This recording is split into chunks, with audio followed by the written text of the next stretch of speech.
All right, you guys. So today we got another brisket that we're gonna do. We're gonna do it a little different. As you can see, it's a little different brisket. I actually bought this brisket pre-trimmed. Sometimes I like to cheat, what can I say? So, let's see here. But even though you buy them pre-trimmed, sometimes there's still some stuff that you wanna take off of it just to, just because you're particular. But it's got a good bit of fat still there, enough that we're gonna be able to render down. We're just gonna get some of the excess off that we don't like. This is a smaller brisket, not cooking for a whole lot of people. But we're just gonna clean it up a little bit still. Yet, just, they say it's pre-trimmed, and it is for the most part, but there's still just a little bit of stuff that we wanna get off of there. And a lot of this fat is just going to render down in the cooking process whenever you have a brisket that's been trimmed to this degree. So you won't have to do any trimming after the fact, which some people don't anyway, and you don't have to, but it's one of the things I do from time to time. If I have a really big, thick brisket, I'll trim a lot of the fat before I cook it, and then I might do a little bit of trimming after. So it just kind of varies. It depends on where I'm cooking, who I'm cooking for, what the occasion is. I think this brisket overall looks pretty good. So we're gonna go ahead and get this bad boy seasoned up, ready for the pit. We're gonna smoke this one on the pit, boss. So stay tuned. We've got some neat stuff to show you here. So you've seen me do this before, probably with the mustard. And I do have other binders that I use that you'll see in some other videos. Mustard is a great binder. Again, it does not affect the flavor in a bad way. You don't taste the mustard. The mustard itself just acts as a mechanism to hold all the seasoning in place. It helps with getting you a good bark. It's very acidic, so it helps to render and break down the fat. And it helps pull in and hold all your good seasoning in place. Especially if you're one of those people that like to move everything around a good bit whenever you're cooking. I'm not one of those people. I try not to disturb it if I don't have to. We are using today my own special blend. This is the Ranchman Special Brisket Rub here that we are putting together on this wonderful Saturday. After I get done with this, I'm gonna go cook some breakfast. So I'm gonna get it all seasoned up and ready, and then go out here and cook some breakfast. So I still like adding some black pepper. That helps with getting the good bark on there. So we always wanna keep us some good black pepper mixed in there. It's really gonna help with the bark. Rub that in real good, make it look nice and pretty like so. Don't ever be afraid of the seasonings whenever it comes to briskets. This is a large chunk of meat that requires a lot. So you always want to go heavy with your seasoning. All right, so that's our top side. Now we're going to do our fat side. Here we're going to get that binder on there real good, like so. Rub that around. We're only going to let this brisket marinate for a couple hours. Sometimes I do it and I let them marinate overnight or 12 hours or so. This brisket here, we're not going to do that. We're just going to season this bad boy up, stick it in the fridge for a couple hours. We're going to throw it right on the pit.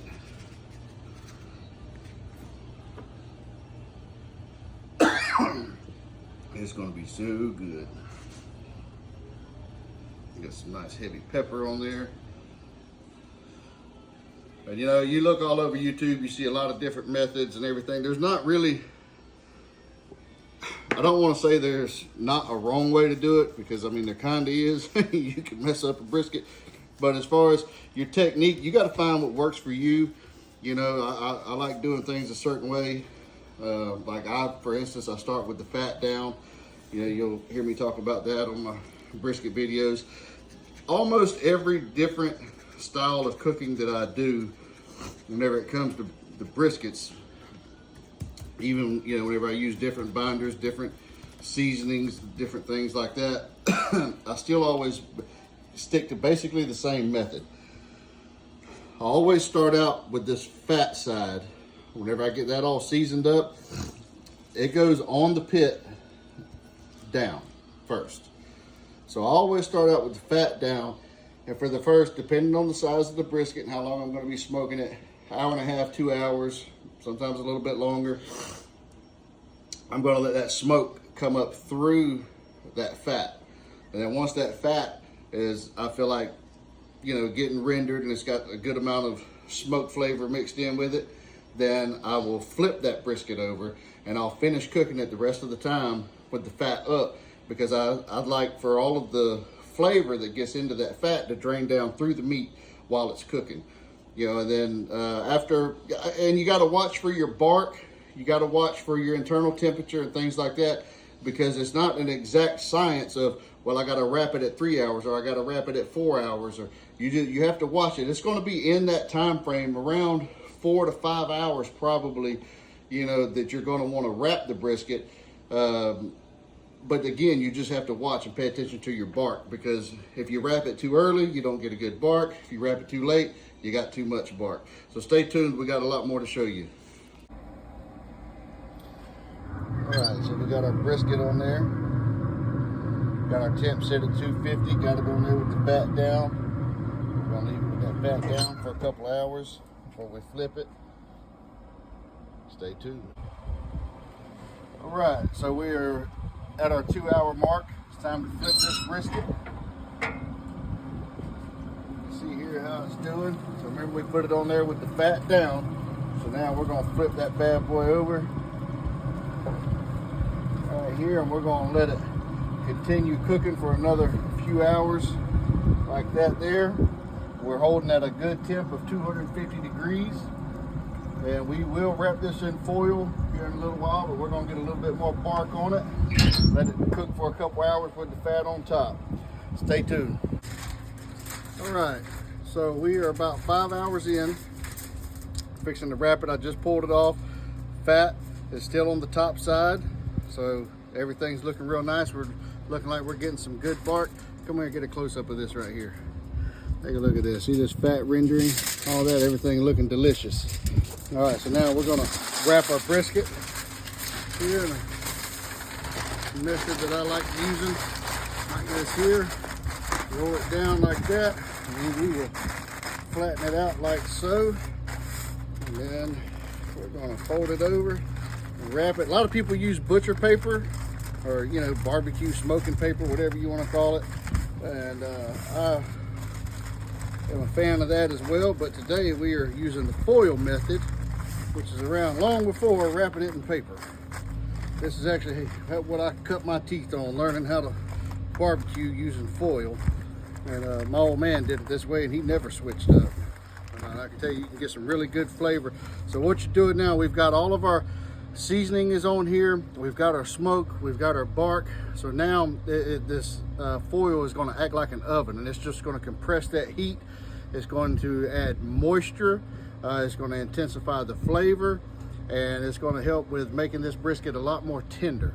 So stay tuned. We're going to put this on for about another 3 hours, 2 to 3 hours. We're just going to keep an eye on it. All right, you guys. So we just pulled this bad boy off. We had a good 8 hours on the pit at 250. We wrapped it at around 5.5 hours. Now let's unravel this masterpiece and see what we got here. It's been resting now for probably about 40-45 minutes. Ooh-wee. Now whenever you're in foil, this is what you want. See that juice right there? You don't want it to be all dry or anything like that. You want it to be juicing. And whenever you're wrapping in foil, if you're smoking even longer, about every 2 hours you want to check it. And if you got a lot of juice in there, you want to crack open a little bit, drain that juice out, and then wrap it back up and put it back on your pit. Oh yeah, that's a very nice looking brisket here. Oh yeah, that's lovely right there. So I'm just going to set it over here in the pan. And then I'm gonna wrap that back up so we don't make a mess.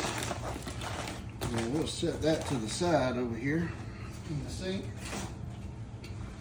All right, now let's get this bad boy here back on the chopping block. Now, let's just cut this about right here, right where you see the brisket begins to transition going into the fat cap. That's where you want to make your cut at, because that's where you're going to spin this thing at 90 degrees. Oh man, look at that. Oh boy, get a close up of that. All them juices. I mean, that is just beautiful brisket right there. Look at that. Just wonderful brisket. Now let's do a little slicing here. So, when slicing your brisket, you want to slice the flat like so. You want to get about a ½ inch, quarter to ½ inch thick slices. You don't want to try to go too thin with it. Get you some, and again, that's, you know, kind of all in preference too. If you like it thicker, cut it thicker. If you want it thinner, cut it thinner. But you definitely don't want to go no thinner than about ¼ inch for sure. Man, this thing is steaming. It's looking good, smelling good. And we got a little bit of fat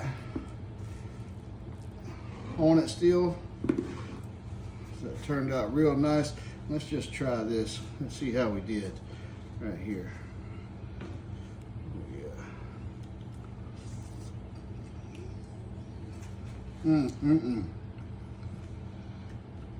My. That is amazing Texas brisket. Now, to cut this side, you want to turn it 90 degrees, opposite of what you did on your flat.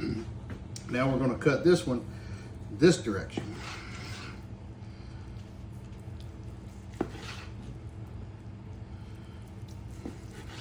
Following the same rule, quarter to ½ inch thick slices. Okay, and this is your more moist side. So whenever you go to a barbecue restaurant and you ask for brisket and they say you want lean or moist, if you say lean, you're going to get it out of the flat. If you say moist, this is the fat cap side where you will be getting it out of.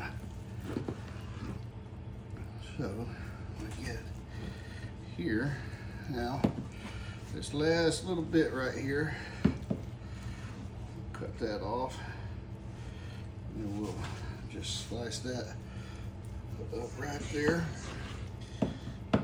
Okay.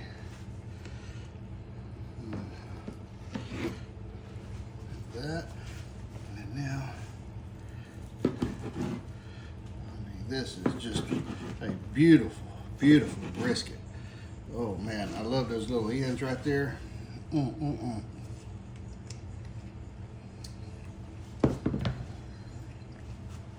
Perfection. Seen what I did? Just remember, 250, it's important to hold that temperature. Make sure whenever you wrap it, you do so after you got a decent amount of bark on it. This brisket turned out just fabulous, fantastic. Follow this recipe, give me a like and a follow. Leave in the comments whenever you do this, tell me how yours turned out. Ranch Man out.